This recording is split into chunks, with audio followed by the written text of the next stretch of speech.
Hey guys, Tom Fernandez here coming to you from Chicago, Illinois. And today guys, we're going to talk about a few tips on how to build your network marketing business, your home-based business with limited time. And the reason I bring this up is there's so many people out there who fail in network marketing, home-based business, even affiliate marketing, direct sales, because they have very limited time.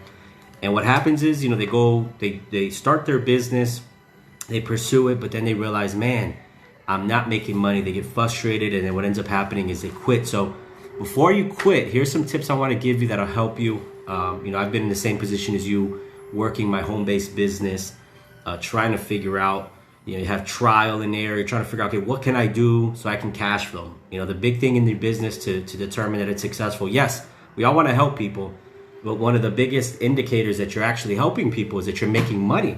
So I'm going to give you some things that I've done and some things that I've seen other people do so that they can start cash flowing in their network marketing business, so that this hobby that you have, that people call it, can actually become a profitable business. One of the big things about network marketing that you'll hear me repeatedly say is 99% of people don't make money.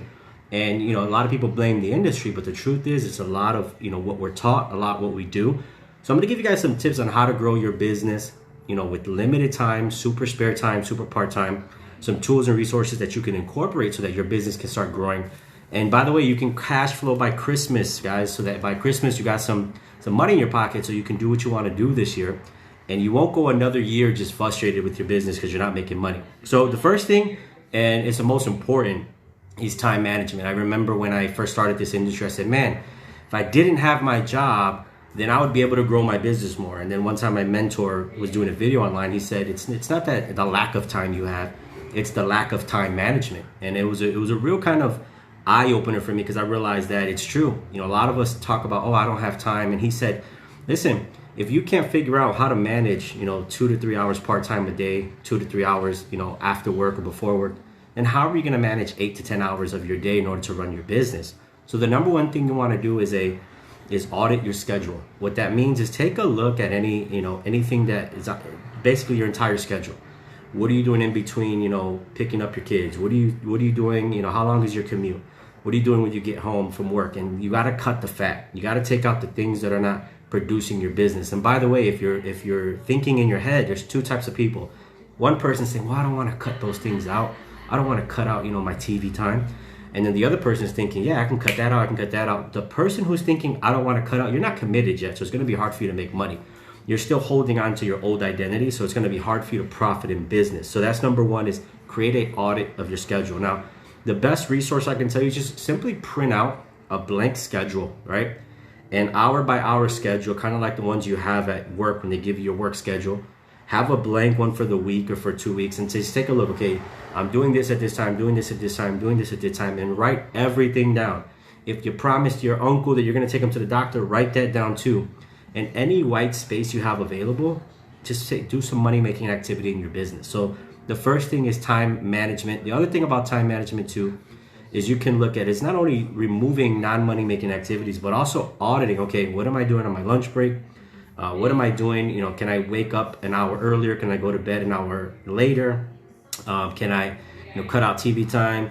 Can I cut out this? Can I cut out that? So what are things some you can cut out and replace with money making activities? Number two is leverage. Now there's two forms of leverage that you can have. Number one is leveraging coaches and resources. So for example, in my business, I have agents nationwide in my financial business. What they do is they leverage myself and my significant other to run appointments for them. Sometimes when they can't run it because they're either at work. I think 100% of our agents in our office, they have a full-time job. Some of them have 2 jobs. Some of them have kids. So what we do is we're available to allow them to use us, so they can still make money on appointments that we help them run.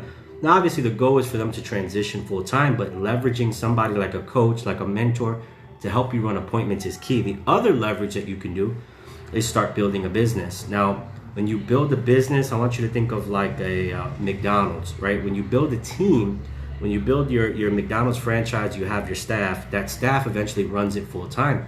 So leveraging and building a team is important. So from day one, you have to think building and not just selling. If you think selling, then you're constantly going to be using all of your time. But if you think building, then you're leveraging the time of other people. The third one is hire and delegate. So the first thing that people do when they make money in network marketing is sometimes they just use it to go spend and buy stuff, right? But the best thing that you want to do is you want to buy some more time, right? Use that money to buy more time to work on your business. So what I do is I hire people to do groceries for me, hire people to do laundry, hire cleaning people, any chores around the house we hire people to do. And the reason being is that time that I would have spent doing that, I can just reinvest in my business, because my mentor always told us, he said, hey, take a look at, first of all, what's your value per hour? And if you catch yourself doing $10 an hour jobs, and hey, that's not for you. So in building a business, once you start making profit, you got to reinvest that to buy more time so that you can use that time to obviously make more money. So it was a huge kind of eye opener for us, because we realized, wow, we can take these daily tasks that we hate doing anyways, and we can pawn it off to like somebody else, or we can hire somebody else to do it. By the way, what is it called? That ignites the economy, right? So as entrepreneurs, our job is to create more jobs. So now we're hiring people to clean, we're hiring people to do groceries, we're hiring people to do projects for us. Now the money's circulating in what it's supposed to do to boost the economy.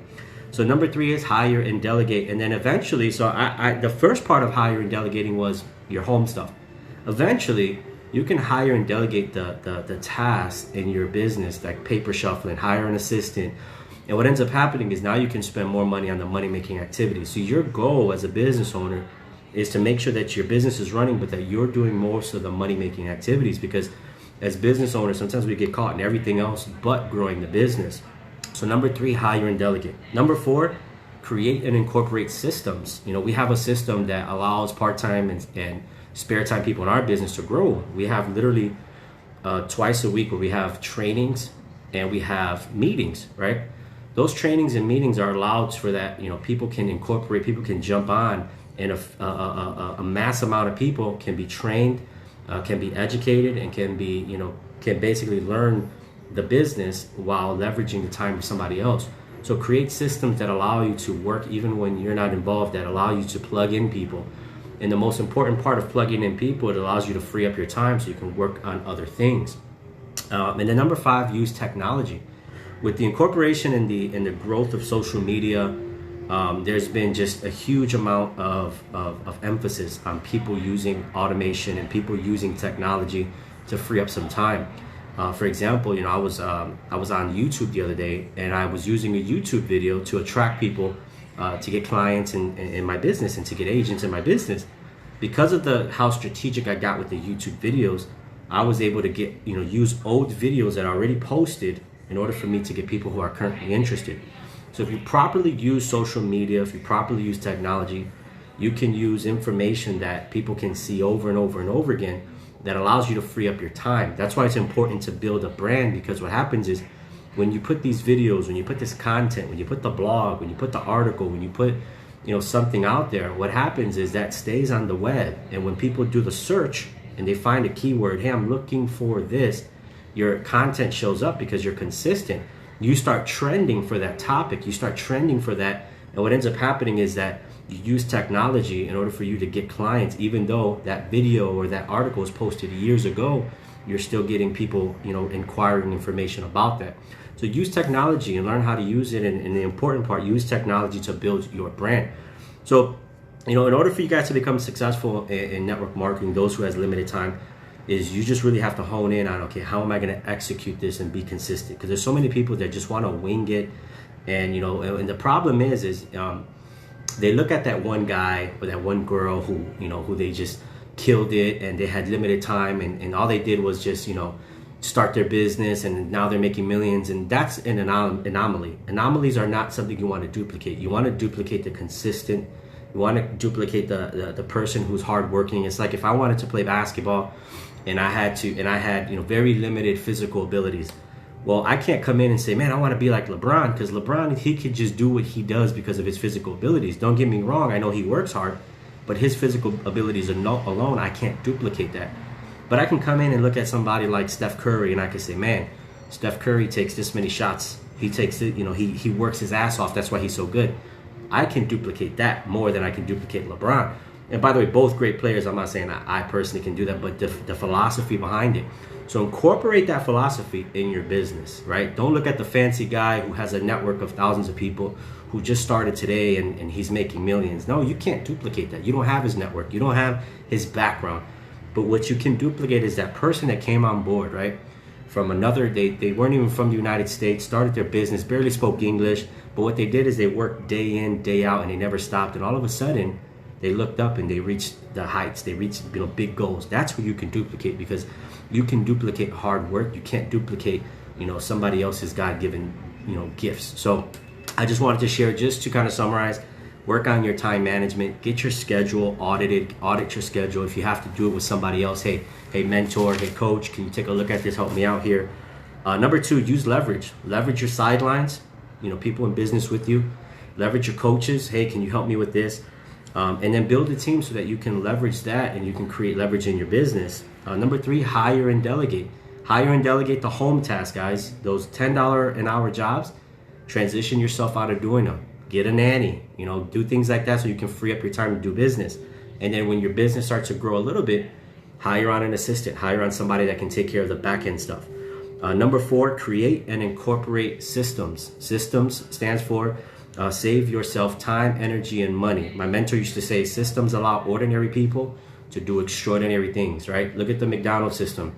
Allows an ordinary burger to be one of the best food chains in the world. Number 5 is use technology. Technology is there for you guys to leverage as well, so you can create content that's out there that is being recorded and it's being replayed, rewatched, that can get you clients, get you leads, and help you grow your business. So if you guys have any questions, or you yourself are a home-based business owner, network marketer, we have a free group. It's Social Lead Hub for network marketers. It's a group where we share social media tactics on growing business. We share formulas, we share content. So if that's you or somebody do me a favor, tag them below or comment below. As always, your success is important to me, guys. I'll see you guys out there out in the field. Peace.